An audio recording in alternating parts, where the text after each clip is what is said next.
ദൈവ തിരുനാമത്തിനും മഹത്വമുണ്ടാകട്ടെ.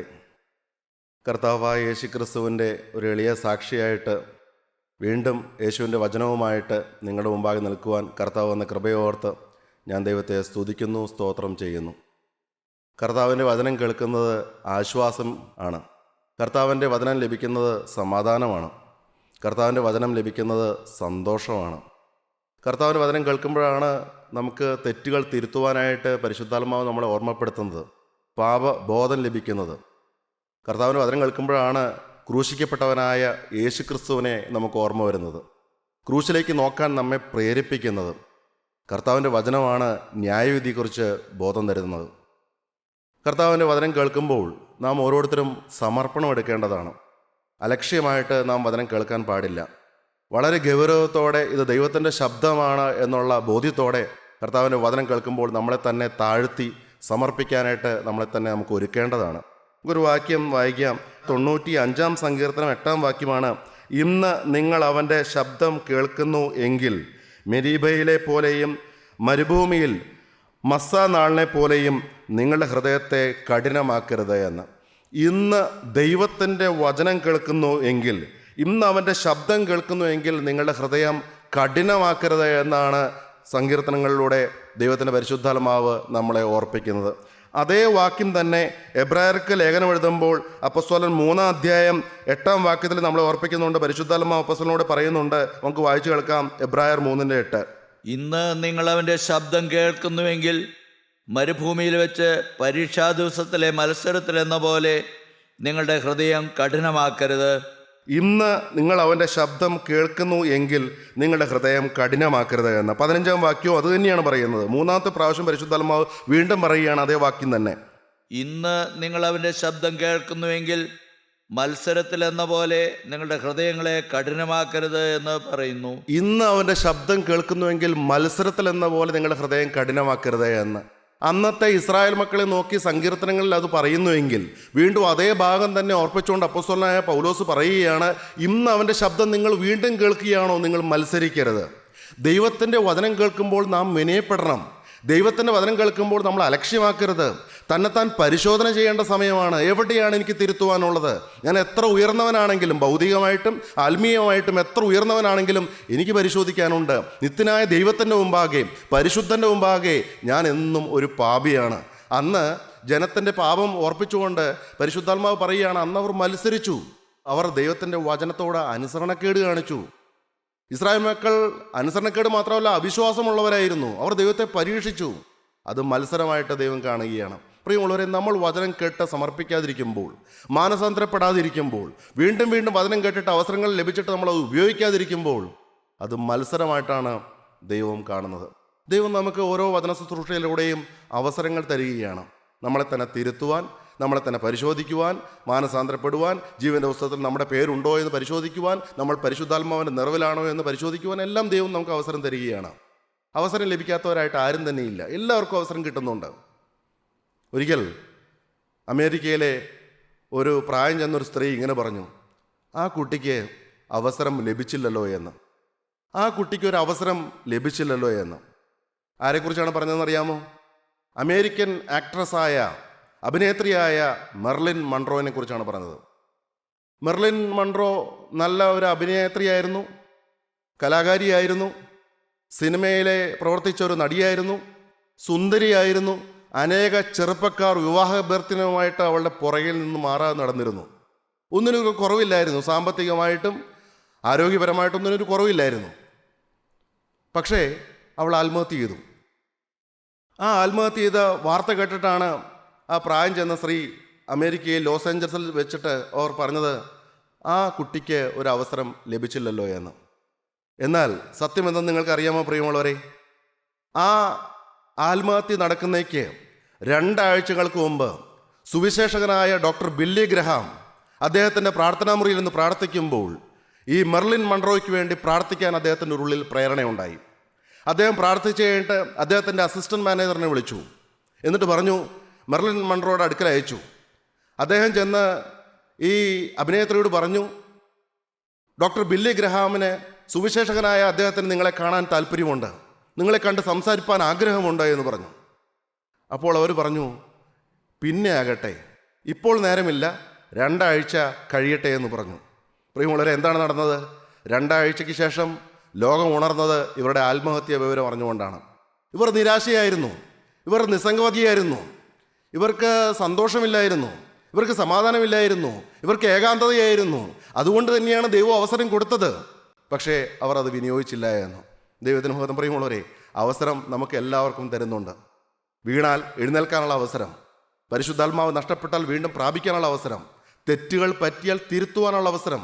തൻ്റെ ലംഘനങ്ങളെ മറയ്ക്കുന്നവന് ശുഭം വരികയില്ല, അവയെ ഏറ്റുപറഞ്ഞ് ഉപേക്ഷിക്കുന്നവനോ കരുണ ലഭിക്കുമെന്ന്. വചനത്തിലൂടെ നമുക്ക് ഓരോരുത്തർക്കും അവസരം ലഭിക്കുകയാണ്. നിങ്ങളത് പാഴാക്കുകയാണോ, അലക്ഷ്യമാക്കുകയാണോ? ദൈവത്തിന് മഹത്വം. പ്രിയമുള്ളവർ, പരിശോധിച്ച് നോക്കൂ. ദൈവത്തിൻ്റെ പരിശുദ്ധാത്മാവിൻ്റെ ശബ്ദം എല്ലാ കാലത്തും മുഴങ്ങണമെന്നില്ല, എപ്പോഴും നിങ്ങളുടെ പിന്നാലെ വരണമെന്നില്ല. ഇപ്പോൾ ദൈവത്തിൻ്റെ ശബ്ദം മുഴങ്ങിക്കൊണ്ടിരിക്കുകയാണ്, ദൈവത്തിൻ്റെ ആത്മാവ് നിങ്ങളോട് വാദിച്ചുകൊണ്ടിരിക്കുകയാണ്. പക്ഷെ നിങ്ങൾ അലക്ഷ്യമാക്കിയാൽ, നിങ്ങൾ അനുസരണക്കേട് കാണിച്ചാൽ, നിങ്ങൾ അവിശ്വാസത്തോടെ ഹൃദയവാതിൽ അടച്ചാൽ, നിങ്ങൾ ഗൗനിക്കാതിരുന്നാൽ പരിശുദ്ധാത്മാവ് മാറിപ്പോകും. അതുകൊണ്ടാണ് നിത്യനായ ദൈവം ഉൽപ്പത്തി പുസ്തകത്തിൽ പറയുന്നുണ്ട്, 6-ാം അധ്യായത്തിൽ, എൻ്റെ ആത്മാവ് മനുഷ്യനിൽ സദാകാലവും വാദിച്ചുകൊണ്ടിരിക്കുകയില്ല എന്ന്. അവൻ തനി ജഡം തന്നെയല്ലോ എന്ന്. അവൻ്റെ ഉള്ളിൽ ജഡമോഹങ്ങളാണ്, അവൻ്റെ ഉള്ളിൽ പാപത്തിനോടുള്ള താല്പര്യമാണ്, അവൻ്റെ ഉള്ളിൽ ഈ ലോകം നിറഞ്ഞു നിൽക്കുകയാണ്. ഈ ലോകത്തിലെ സ്ഥാനമാനങ്ങൾ, ഈ ലോകത്ത് സുഖിക്കണമെന്നുള്ള ആഗ്രഹങ്ങൾ, ഈ ലോകത്തെ അംഗീകാരങ്ങൾ, ഈ ലോകത്ത് മനുഷ്യർ എന്നെക്കുറിച്ച് എന്ത് പറയുമെന്നുള്ള ചിന്തകൾ, ദൈവം എന്ത് പറയുമെന്നുള്ള ചിന്ത വിട്ടിട്ട് മനുഷ്യർ എന്ത് പറയുമെന്നുള്ള ചിന്തകൾ, മനുഷ്യൻ്റെ മുമ്പിൽ വിളങ്ങണമെന്നുള്ള ചിന്തകൾ, മാത്രമല്ല പാപത്തോടുള്ള താല്പര്യം, പാപത്തോടുള്ള ദാഹം. മദ്യത്തിന് പിന്നാലെ പോകുന്നവരുണ്ട്, വ്യഭിചാരത്തിന് പിന്നാലെ പോകുന്നവരുണ്ട്. എന്നാൽ എന്നെ കേൾക്കുന്ന ചിലർ മാനസാന്തരപ്പെട്ടവരായിരിക്കാം, അവർ അതെല്ലാം ഉപേക്ഷിച്ചവരായിരിക്കാം. എന്നാൽ ഇന്നും കുടുംബത്തിൽ സമാധാനമുണ്ടോ? ഭാര്യയുമായിട്ട് സ്നേഹത്തിലാണോ? ഭാര്യയുമായിട്ട് ഐക്യത്തിലാണോ? മക്കളോട് എങ്ങനെയാണ്? മക്കൾക്ക് മാതൃകയാണോ? നിങ്ങൾ മാതാപിതാക്കന്മാരെ ബഹുമാനിക്കുന്നുണ്ടോ? നിങ്ങളായിരിക്കുന്ന സ്ഥലത്ത് ഒരു മാതൃകാപരമായിട്ട് നിൽക്കാൻ നിങ്ങൾക്ക് കഴിയുന്നുണ്ടോ? നിങ്ങൾ മാതൃകാപരമുള്ള ബിസിനസ്സുകാരനാണോ? മാതൃകാ ജീവൻ നയിക്കുന്ന ബിസിനസ്സുകാരനാണോ? നിങ്ങൾ നിങ്ങളുടെ ജോലി സ്ഥലത്ത് എങ്ങനെയാണ്? ദൈവത്തിൻ്റെ കണ്ണിന് മുമ്പാകെയാണ് നിൽക്കുന്നതെന്നുള്ള ബോധ്യം നിങ്ങൾക്കുണ്ടോ? സാത്താൻ നിങ്ങളെക്കുറിച്ച് കുറ്റം ചുമത്തുകയാണോ? സാത്താൻ അവകാശമുള്ള ഏതെങ്കിലും പാപങ്ങൾ നിങ്ങളുടെ ജീവിതത്തിലുണ്ടോ? നിങ്ങളുടെ വായിൽ നിന്ന് വരുന്ന വാക്കുകൾ എങ്ങനെയുള്ളതാണ്? ദൈവം പ്രസാദിക്കുന്നതാണോ? പ്രിയമുള്ളവരെ, ഞാൻ എന്നിലേക്ക് കൂടെ തന്നെ നോക്കിക്കൊണ്ടാണ് ഞാനിതെല്ലാം പറയുന്നത്. ദൈവത്തിന് മഹത്വം. നിങ്ങളെ കുറ്റപ്പെടുത്തുകയല്ല, എന്നാൽ ദൈവത്തിൻ്റെ പരിശുദ്ധാത്മാവ് എന്നിലേക്ക് നോക്കാൻ എന്നെ പ്രേരിപ്പിക്കുകയാണ്. എനിക്കും തിരുത്തുവാനുണ്ട്. പ്രിയമുള്ളവരെ, ഞാൻ മാനസാന്തരപ്പെട്ടിട്ട് 26 വർഷം കഴിഞ്ഞു. എന്നാൽ ഇന്നും ദൈവത്തിന് മുമ്പാകെ എൻ്റെ തല കുമ്പിട്ടിരിക്കുകയാണ്. കാരണം ദൈവം ആഗ്രഹിക്കുന്ന വിശുദ്ധിയിലേക്കോ, ദൈവം ആഗ്രഹിക്കുന്ന രീതിയിലേക്കോ സമർപ്പിക്കാൻ എനിക്ക് കഴിഞ്ഞിട്ടില്ല. ഞാൻ എൻ്റേതായ വാക്കുകൾ കൊണ്ട് ഞാൻ സമർപ്പണം എടുത്തിട്ടുണ്ട്. ഞാൻ മാനസാന്തരപ്പെട്ടു എന്ന് ഞാൻ ചിന്തിക്കുന്നുണ്ട്. പക്ഷേ ദൈവം ആഗ്രഹിക്കുന്നത് പോലെയായോ? ദൈവം ആഗ്രഹിക്കുന്ന വിശുദ്ധി എനിക്ക് പ്രാപിക്കാൻ കഴിഞ്ഞുവോ? ഞാനിപ്പോഴും പ്രാർത്ഥിക്കുകയാണ്, കർത്താവേ, എനിക്ക് അനുതാപം തരണമേ, എൻ്റെ പാപങ്ങൾ കാണിച്ചു തരണമേ, മറഞ്ഞു കിടക്കുന്ന ഏതെങ്കിലും പാപങ്ങളുണ്ടെങ്കിൽ അതെല്ലാം നീ ചൂണ്ടിക്കാണിച്ചു തരണമേ. ഞാൻ കർത്താവിനോട് വിനയപ്പെട്ടുകൊണ്ട് പറയാറുണ്ട്, ഞാൻ തിരുത്താൻ കർത്താവേ. നീ തെറ്റ് ചൂണ്ടിക്കാണിച്ചു തന്നാൽ, മറ്റ് ദേവദാസന്മാരുടെ കൂടെ എൻ്റെ തെറ്റുകൾ ചൂണ്ടിക്കാണിച്ചു തന്നാൽ, അല്ല എൻ്റെ ഭാര്യയോ എൻ്റെ അപ്പനോ എൻ്റെ അമ്മയോ എൻ്റെ മക്കളോ എൻ്റെ തെറ്റ് ചൂണ്ടിക്കാണിച്ചു തന്നാൽ ഞാൻ തർക്കിക്കാൻ പോകുകയില്ല, ഞാൻ വാദിച്ച് ജയിക്കാൻ പോകുകയില്ല. എനിക്ക് തെറ്റുപറ്റിയെന്ന് വിനയത്തോടെ സമ്മതിച്ചുകൊണ്ട് ഞാൻ മുട്ടുമടക്കി ഇരുന്നോളാമെന്ന്. ഒരിക്കൽ 1.5 മാസം മുമ്പ് ജനങ്ങൾക്കൊരു സന്ദേശം കൊടുക്കാൻ വേണ്ടി വചനം ധ്യാനിച്ചുകൊണ്ടിരിക്കുമ്പോഴാണ് ദൈവത്തിൻ്റെ പരിശുദ്ധാത്മാവ് ഒരു വാക്യം വായിച്ചിട്ട് പറഞ്ഞു, ആ മനുഷ്യൻ നീ തന്നെ എന്ന്. എൻ്റെ ഹൃദയത്തിലൂടെ വന്ന ഒരു ചിന്ത, അത് ദൈവത്തിന് മുമ്പിൽ തെറ്റായിപ്പോയി. ഞാൻ ചിന്തിച്ചതായ ചിന്തയും മനോഭാവവും തെറ്റായിപ്പോയി. ദൈവത്തിൻ്റെ പരിശുദ്ധാത്മാവ് ചൂണ്ടിക്കാണിച്ചു തന്നു, ആ മനുഷ്യൻ നീ തന്നെയാണ്, നിൻ്റെ ജീവിതത്തിൽ ആ പാപമുണ്ട് എന്ന്. ഞാൻ വേഗം ആ ബൈബിൾ മടക്കി വെച്ചിട്ട് ഞാൻ എൻ്റെ സ്റ്റഡി ടേബിളിൽ നിന്ന് മാറി എൻ്റെ പായയിൽ വന്ന് മുട്ടുമടക്കിയിരുന്നു. ഞാൻ ഏങ്ങലടിച്ച് കരഞ്ഞു, കർത്താവേ, ഞാൻ തിരുത്തിക്കൊള്ളാം, എന്നോട് കരുണ തോന്നണമേ എന്നും. നിൻ്റെ പരിശുദ്ധാത്മാവിനെ എന്നിൽ നിന്ന് എടുക്കരുതേ എന്ന് സങ്കീർത്തനക്കാരനെ ദാവീദ് പ്രാർത്ഥിക്കുന്നുണ്ട്. നഷ്ടപ്പെടാനുള്ള സാധ്യതയുണ്ട്. നമ്മുടെ ജീവിതം പരിശോധിക്കേണ്ടതാണ്, നമ്മുടെ ജീവിതത്തിൽ തിരുത്തലുകൾ വരുത്തേണ്ടതാണ്. ആരെങ്കിലും തെറ്റ് ചൂണ്ടിക്കാണിച്ചാൽ വിനയത്തോടെ, ഇതാ കർത്താവേ, പരിശുദ്ധ മറിയം പറഞ്ഞ പോലെ, ഇതാ ഞാൻ കർത്താവിൻ്റെ ദാസി, നിൻ്റെ വാക്ക് പോലെ എനിക്ക് ഭവിക്കട്ടെ എന്ന് പറഞ്ഞതുപോലെ ദൈവത്തിൻ്റെ മുമ്പാകെ, ദൈവത്തിൻ്റെ വചനത്തിന് മുമ്പാകെ നാം നമ്മെ തന്നെ വിനയപ്പെടുത്തേണ്ടതാണ്. വചനം പറഞ്ഞു തരുന്ന ആരെന്ന് ചിന്തിക്കേണ്ട, വചനത്തിൻ്റെ ഏത് പ്രസംഗമാണ് നോക്കേണ്ട, ആരാണ് തെറ്റ് ചൂണ്ടിക്കാണിക്കുന്നത് നോക്കേണ്ട, നമ്മളിലേക്കാണ് നോക്കേണ്ടത്. നമ്മുടെ കണ്ണിലെ തടിക്കഷ്ണത്തിലേക്കാണ് നോക്കേണ്ടത്. മറ്റുള്ളവരുടെ കണ്ണിലെ കരടെടുത്ത് കളയാൻ നോക്കാതെ സ്വന്തം കണ്ണിലെ തടിക്കഷ്ണം നോക്കുവിനെന്ന് കർത്താവ് പറഞ്ഞിട്ടുണ്ട്. അത് നമുക്ക് എന്താണ് തിരുത്തുവാനുള്ളത്, നമുക്ക് എവിടെയാണ് വിനയപ്പെടുത്തുവാനുള്ളത് എന്ന് ദൈവത്തിന് മഹത്വം. വചനം കേൾക്കുമ്പോൾ നമ്മളെ തന്നെ താഴ്ത്തിക്കൊണ്ടിരിക്കാം. ഇവിടെ ഒരു കൂട്ടർ അത്ഭുതപ്പെട്ടൊരു കാര്യം അപ്പസ്തോല പ്രവർത്തികൾ 4-ാം അധ്യായത്തിൽ വായിക്കുന്നുണ്ട്. അപ്പസ്തോല പ്രവർത്തികൾ 4-ാം അധ്യായം 13-ാം വാക്യം എന്ന് വായിക്കാം. 4-ാം അധ്യായം 13-ാം വാക്യം. അവർ പത്രോസിൻ്റെയും യോഹന്നാൻ്റെയും ധൈര്യം കാണുകയാലും ഇവർ പഠിപ്പില്ലാത്തവരും സാമാന്യരുമായ മനുഷ്യരെന്ന് ഗ്രഹിക്കയാലും ആശ്ചര്യപ്പെട്ടു. അവിടെ ഏതാനും ചിലർ ആശ്ചര്യപ്പെട്ടു എന്നാണ് പറയുന്നത്. എന്താണ് സംഭവിച്ചത്? അവർ ആശ്ചര്യപ്പെടാനുള്ള കാരണം എന്താണ്? അവർ പത്രോസിൻ്റെയും യോഹന്നാൻ്റെയും ധൈര്യം കാണുകയാലും ഇവർ പഠിപ്പില്ലാത്തവരും സാമാന്യരുമായ മനുഷ്യരെന്ന് ഗ്രഹിക്കാലും ആശ്ചര്യപ്പെട്ടു എന്നാണ് പറയുന്നത്. പ്രിയമുള്ളവരെയും, പത്രോസ്, യോഹന്നാന് ഇവർ രണ്ടുപേരും കർത്താവായ യേശുക്രിസ്തുവിന് ശിഷ്യന്മാരാണ്. കർത്താവായ യേശുക്രിസ്തു ഉയർത്തെഴുന്നേറ്റതിന് ശേഷം നടന്നൊരു സംഭവമാണ്. അവിടെ ദേവാലയത്തിൽ നിന്നുകൊണ്ട് പ്രസംഗിച്ചപ്പോൾ, അവർ വചനം സംസാരിച്ചപ്പോൾ അവരുടെ ധൈര്യം കണ്ട് ജനം ആശ്ചര്യപ്പെട്ടു. ആശ്ചര്യപ്പെട്ടവരുടെ ഒരു നീണ്ട ലിസ്റ്റ് 4-ാം അധ്യായം 5-6 വാക്യങ്ങൾ വായിക്കുമ്പോൾ കാണാൻ കഴിയുന്നു. പ്രിയമുള്ളവരെ, ആ കൂട്ടത്തിൽ അനേകരുണ്ട്. ആരൊക്കെയാണെന്ന് അറിയാമോ? പ്രമാണിമാരുണ്ട്, യഹൂദ പ്രമാണിമാർ. അന്നത്തെ മൂപ്പന്മാരുണ്ട്, അവിടെയുള്ള യഹൂദ ശാസ്ത്രിമാരുണ്ട്. മഹാപുരോഹിതനായ ഹന്നാവ്, കയ്യഫാവ്, യോഹന്നാൻ, അലക്സന്തർ, മഹാപുരോഹിത വംശത്തിലുള്ള എല്ലാവരും ഉണ്ടെന്നാണ് പറയുന്നത്. ഇവരെല്ലാവരുമാണ് ഈ 2 പേരുടെ മുമ്പാകെ ആശ്ചര്യപ്പെട്ടത്. ഇവർക്ക് ഈ ധൈര്യം എവിടെ നിന്നാണ്? ഇവർ പഠിപ്പില്ലാത്തവരാണല്ലോ, ഇവർ വിദ്യാഭ്യാസമില്ലാത്തവരാണല്ലോ, ഇവർ സമൂഹത്തിൽ വലിയ കഴിവൊന്നും ഇല്ലാത്തവരാണല്ലോ. പിന്നെ ഇതുപോലെ ശക്തിയോടെ എങ്ങനെയാണ് ഇവർ വചനം സംസാരിക്കുന്നത്? ഇവരുടെ മേൽ വ്യാപരിക്കുന്ന ശക്തി എന്താണ്? ഇവർക്ക് ഈ ശക്തി പകരാൻ തക്കവണ്ണമുള്ള ഇവരുടെ നാവിലെടുക്കുന്ന നാമം ഏതാണ് എന്നാണ് അവർ ആശ്ചര്യപ്പെട്ടത്. നമുക്ക് വായിക്കാം, 5 മുതലുള്ള വാക്യം വായിക്കാം. പിറ്റേന്നാൾ അവരുടെ പ്രമാണികളും മൂപ്പന്മാരും ശാസ്ത്രിമാരും യെരുശലേമിൽ ഒന്നിച്ചുകൂടി. മഹാപുരോഹിതനായ ഹന്നാവും കയ്യഫാവും യോഹന്നാനും അലക്സന്തരും മഹാപുരോഹിത വംശത്തിലുള്ളവരൊക്കെയും ഉണ്ടായിരുന്നു. ഇവർ അവരെ നടുവിൽ നിർത്തി, ഏത് ശക്തി കൊണ്ടോ ഏത് നാമത്തിലോ നിങ്ങളിത് ചെയ്തു എന്ന് ചോദിച്ചു. ഏത് ശക്തി കൊണ്ടാണ് നിങ്ങളിത് ചെയ്തത്? ഏത് നാമത്തിലാണ് നിങ്ങളിത് ചെയ്തത് എന്നാണ് അവർ ചോദിച്ചത്. ദൈവത്തിന് മഹത്വം. ഞങ്ങൾക്കൊരു കാര്യം അറിയണം. നിങ്ങളുടെ ശക്തി എന്താണ്? നിങ്ങളുടെ പിന്നിൽ വ്യാപരിക്കുന്ന ശക്തി എന്താണ്? നിങ്ങളുടെ പ്രസംഗം കേട്ടിട്ട് ജനം മാനസാന്തരപ്പെടുന്നു, അത്ഭുതങ്ങൾ നടക്കുന്നു, അടയാളങ്ങൾ നടക്കുന്നു. എന്നാൽ ഞങ്ങൾ പ്രസംഗിക്കുന്നുണ്ട്, പക്ഷെ ഒരു കുഞ്ഞു പോലും മാനസാന്തരപ്പെടുന്നില്ല. ഞങ്ങൾ ദേവാലയത്തിൽ നിന്നുകൊണ്ട് സംസാരിക്കുന്നുണ്ട്, അനേക കൺവെൻഷൻ പന്തലുകളിൽ നിന്നുകൊണ്ട് ഞങ്ങൾ വചനം പറയുന്നുണ്ട്, പക്ഷേ ജനത്തിൻ്റെ സ്വഭാവം മാറുന്നില്ല, അവർക്ക് പാപബോധം ലഭിക്കുന്നില്ല. ഞങ്ങൾ രോഗസൗഖ്യത്തെക്കുറിച്ച് പറയും, രോഗസൗഖ്യം തരുന്ന യേശുവിനെ കുറിച്ച് പറയും, പക്ഷേ പലർക്കും രോഗസൗഖ്യം കിട്ടുന്നില്ല. ഞങ്ങൾ യേശുവിനെ കുറിച്ച് പറയും, ദൈവത്തിൻ്റെ ശക്തിയെക്കുറിച്ച് പറയും, പക്ഷെ ജനം മാനസാന്തരപ്പെടുന്നില്ല, ജനം അനുദപിക്കുന്നില്ല. നിങ്ങൾക്ക് എങ്ങനെയാണ് ശക്തി ലഭിച്ചത്? നിങ്ങൾ ഇന്നാൾ പ്രസംഗിച്ചപ്പോൾ 3000 പേര് മാനസാന്തരപ്പെട്ടു. അല്പം കഴിഞ്ഞപ്പോൾ പുരുഷന്മാരുടെ എണ്ണം തന്നെ 5000 എന്ന് കേട്ടു. എങ്ങനെയാണ് ഈ മാറ്റം? ദൈവത്തിന് മഹത്വം, ദൈവത്തിന് സ്തോത്രം. എന്താണ് ആ നടന്ന സംഭവം? അവർ എന്തെല്ലാം കണ്ടിട്ടാണ് ആശ്ചര്യപ്പെട്ടത്? പ്രിയമുള്ളവരെ, തൊട്ടു മുമ്പ് നടന്ന സംഭവം, അമ്മയുടെ ഗർഭം മുതൽ മുടന്തനായ, ഭിക്ഷ അയച്ചുകൊണ്ടിരുന്ന, ദേവാലയ ഗോപുരത്തെ വാതിൽക്കൽ നിന്ന് ഭിക്ഷ അയച്ചുകൊണ്ടിരുന്ന ഒരു മുടന്തനായ ഒരു വ്യക്തിക്ക് ഒരു സൗഖ്യം കിട്ടി. എങ്ങനെയാണ്? പത്രോസും യോഹന്നാനും ദേവാലയത്തിൽ വചനം സംസാരിക്കാൻ പോവുകയായിരുന്നു. അപ്പോൾ അമ്മയുടെ ഗർഭം മുതൽ മുടന്തനായ ഒരുവനെ ഭിക്ഷ യാചിപ്പാനായിട്ട് അവിടെ ഏതാനും ചിലർ കൊണ്ടുവന്ന് ഇരുത്താറുണ്ട്. അങ്ങനെ കൊണ്ടുവന്ന് ഇരുത്തിയപ്പോൾ പത്രോസും യോഹന്നാനും കടന്നു പോയപ്പോൾ, യജമാനന്മാരെ വല്ലതും തരണമേ എന്ന് പറഞ്ഞുകൊണ്ട് ഈ ഭിക്ഷക്കാരൻ കൈനീട്ടി, ഈ മുടന്തൻ കൈനീട്ടി.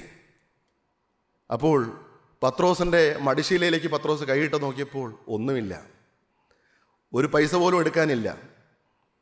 പത്രോസ് പറഞ്ഞു, ഞങ്ങൾക്ക് നിനക്ക് തരാൻ ഒന്നുമില്ല, വെള്ളിയും പൊന്നും ഞങ്ങളുടെ കയ്യിലില്ല, ഞങ്ങൾ പണമുള്ളവരല്ല, ഞങ്ങൾക്ക് നിന്നെ എന്തെങ്കിലും തന്ന് സഹായിക്കാൻ ഞങ്ങൾക്കറിയാൻ പാടില്ല. പക്ഷേ ഒരു കാര്യം ഞങ്ങൾക്കറിയാം, ഞങ്ങൾക്കുള്ളത് നിനക്ക് തരുന്നു എന്ന്. വായിക്കാം, 3-ാം അധ്യായം 6-ാം വാക്യം. അപ്പോൾ പത്രോസ്, വെള്ളിയും പൊന്നും എനിക്കില്ല, എനിക്കുള്ളത് നിനക്ക് തരുന്നു, നസ്രായനായ യേശു ക്രിസ്തുവിൻ്റെ നാമത്തിൽ നടക്ക എന്ന് പറഞ്ഞു. പ്രിയമുള്ളവരെ, അവർക്ക് പണമില്ലാത്തവരായിരുന്നു, പക്ഷേ അവർക്ക് ഒന്നുണ്ട്, യേശുവിൻ്റെ നാമം. ദൈവത്തിൻ്റെ പരിശുദ്ധാത്മാവിനെ പ്രാപിച്ചവരായിരുന്നു പത്രോസും യോഹന്നാനും. പെന്തക്കോസ്ത് നാൾ വന്നപ്പോൾ അവർ കാത്തിരിക്കുകയും പരിശുദ്ധാത്മാവ് അവരുടെ മേൽ വരികയും ചെയ്തതായിരുന്നു.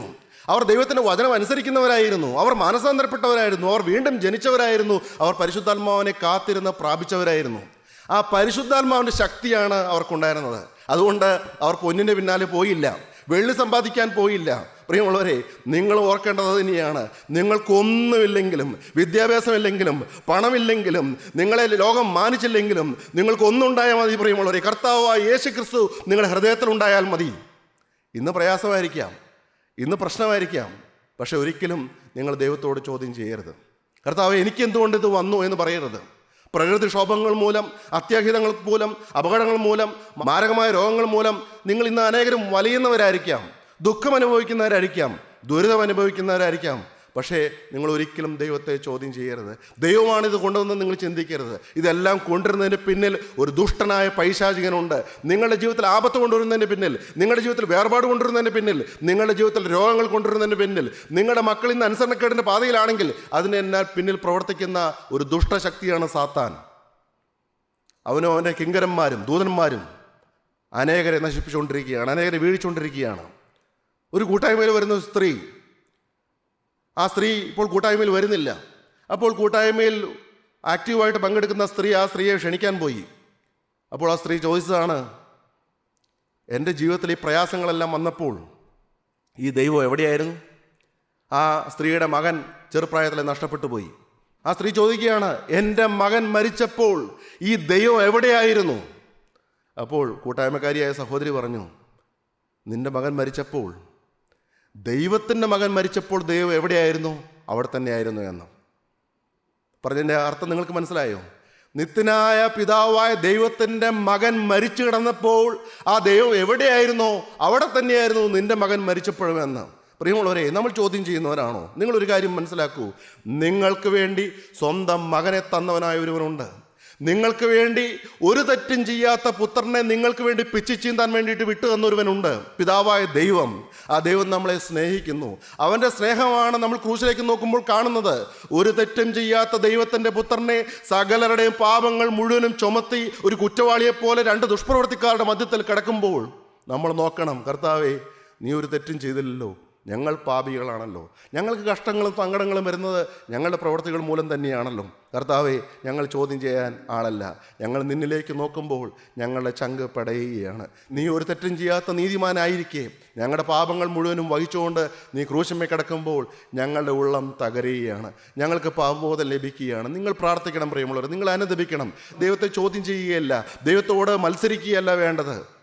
വചനം പറയുന്നുണ്ട്, റോമർക്കെഴുതിയ ലേഖനം 8-ാം അധ്യായത്തിൽ പറയുന്നുണ്ട്, സ്വന്തം പുത്രനെ ആദരിക്കാതെ നമുക്കെല്ലാവർക്കും വേണ്ടി ഏൽപ്പിച്ച് തന്നവൻ അവനോടുകൂടെ സകലവും നൽകാതിരിക്കുമോ എന്ന്.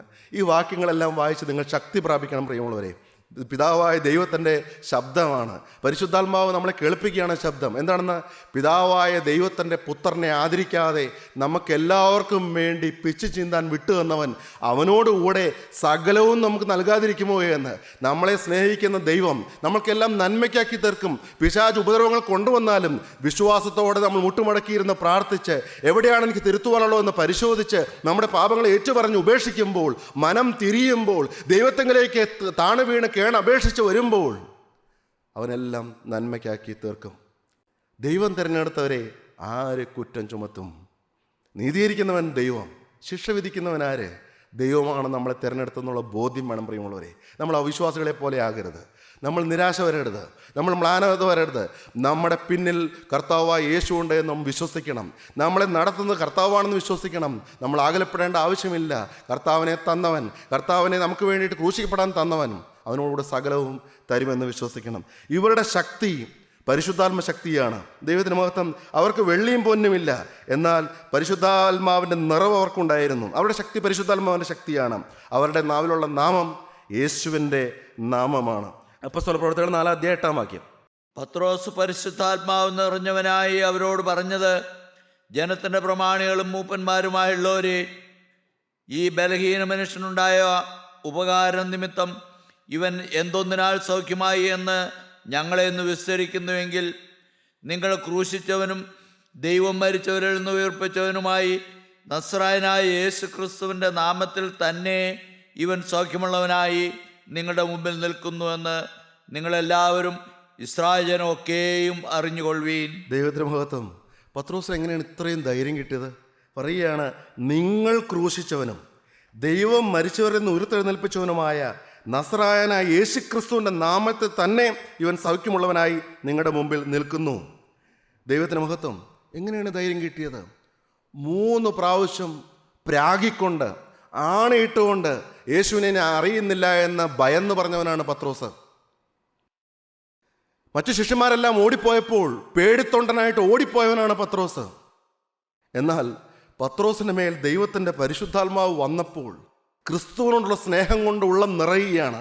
ആ യേശുവിന് വേണ്ടി മരിക്കാൻ തയ്യാറാണ്. ദൈവത്തിന് മഹത്വം. ഈ ലോകത്തിലെ സ്ഥാനമാനങ്ങൾ ഒന്നും നോക്കുന്നില്ല കേട്ടോ. അതുകൊണ്ടല്ല ഇങ്ങനെ പറയുന്നത്, വെള്ളിയും പൊന്നും ഞങ്ങൾക്കില്ല, ഞങ്ങൾക്കൊന്നുണ്ട് എന്ന്. എന്താണുള്ളത്? ഞങ്ങൾ യേശുവിൻ്റെ കഴുതകളാണ് എന്ന്. ദൈവത്തിന് മഹത്വം. ഞങ്ങൾ ക്രിസ്തു നിമിത്തം ഭോഷന്മാരാണ്, ഞങ്ങൾക്ക് പണമില്ല, ഞങ്ങൾ പഠിപ്പില്ലാത്തവരാണ്, ഞങ്ങൾക്ക് വിദ്യാഭ്യാസമില്ലാത്തവരാണ്, പക്ഷേ ഞങ്ങൾ യേശുവിനെ ചുമക്കുന്ന കഴുതകളാണ് എന്ന്. എന്നെ കേൾക്കുന്ന സഹോദരി സഹോദരന്മാരെ, ഞങ്ങൾക്കും ഒരു അവകാശവാദവും പറയാനില്ല. ദൈവത്തിന് മഹത്വം. ഈ ലോകത്തിൽ എന്തെങ്കിലും നേടിയെന്ന് പറയാനില്ല. പക്ഷേ ഞാൻ ഓർക്കുകയാണ്, ഇന്നേക്ക് 26 വർഷങ്ങൾക്ക് മുമ്പ് എൻ്റെ ചങ്ക് ഞാൻ യേശുവിനായിട്ട് കൊടുത്തത്. അന്ന് എനിക്ക് 19 വയസ്സ് മാത്രമേ പ്രായമുള്ളൂ. അനേക ചെറുപ്പക്കാർ സിനിമകളുടെയും അശുദ്ധിയുടെയും പിന്നാലെ പോകുമ്പോൾ അത്തരക്കാരനായിരുന്ന എനിക്ക് വചനം കേൾക്കുവാനൊരു അവസരം കിട്ടി. അതേ പ്രായത്തിൽ അതേ വൃത്തികേടുകളിലേക്ക് എല്ലാം ഞാൻ പോയവനാണ്. ദൈവത്തിന് മുഖത്ത് ഏറ്റവും വേണ്ടാത്തതായ പ്രവൃത്തികളിലേക്കെല്ലാം പോയതാണ്. എന്നാൽ യേശുവിൻ്റെ ശബ്ദം കേൾക്കുവാൻ എനിക്കൊരു ഭാഗ്യം കിട്ടി. ഞാൻ ഈ വചനം മുഴങ്ങുന്നതായ രംഗത്ത് വന്ന് വചനം കേട്ടപ്പോൾ എൻ്റെ ജീവിതത്തിലേക്ക് തിരിഞ്ഞു നോക്കുകയും ഞാൻ ഒരു മഹാപാപിയാണെന്ന് ബോധ്യം വരികയും ഞാൻ ഏങ്ങലടിച്ച് കരഞ്ഞത് ഞാൻ ഓർക്കുകയും ചെയ്യുകയാണ്. പ്രിയമുള്ളവരെ, ദൈവത്തിന് മഹത്വം. അന്ന് എൻ്റെ മേൽ വ്യാപരിച്ച ശക്തി ഇന്നും എൻ്റെ മേൽ വ്യാപരിക്കുന്നുണ്ട്. പ്രിയമുള്ളവരെ, ആത്മാവ് നമ്മുടെ ഇടയിൽ നിന്ന് മാറിപ്പോയെന്ന് നിങ്ങൾ പറഞ്ഞേക്കരുത്. അത് പരിശുദ്ധാത്മാവിനെതിരായ പാപമാണ്. ദൈവത്തിന് മഹത്വം. പരിശുദ്ധാത്മാവ് ഇന്നും വ്യാപരിക്കുന്നുണ്ട്.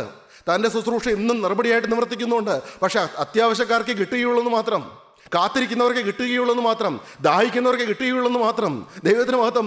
നിങ്ങൾ സംസാരിച്ച് അതും ഇതും സംസാരിച്ച് മറ്റുള്ളവർക്കെതിരെ അപവാദം പറഞ്ഞ് മറ്റുള്ളവരുടെ കുറ്റം പറഞ്ഞ് കിടക്കുകയാണെങ്കിൽ പരിശുദ്ധാത്മാവ് നിങ്ങളുടെ മേൽ വരികയില്ല. നിങ്ങൾക്ക് പൊന്നുണ്ടാകും, വെള്ളി ഉണ്ടാകും, വിദ്യാഭ്യാസം ഉണ്ടാകും, സ്ഥാനമാനങ്ങൾ ഉണ്ടാകും, ലോകത്ത് നിങ്ങൾ അറിയപ്പെടുന്നവരായിരിക്കാം, പ്രശസ്തിയെല്ലാം ഉണ്ടാകും. നിങ്ങൾ ഇന്ന് അതിൻ്റെ എല്ലാം പിന്നാലെയാണ്.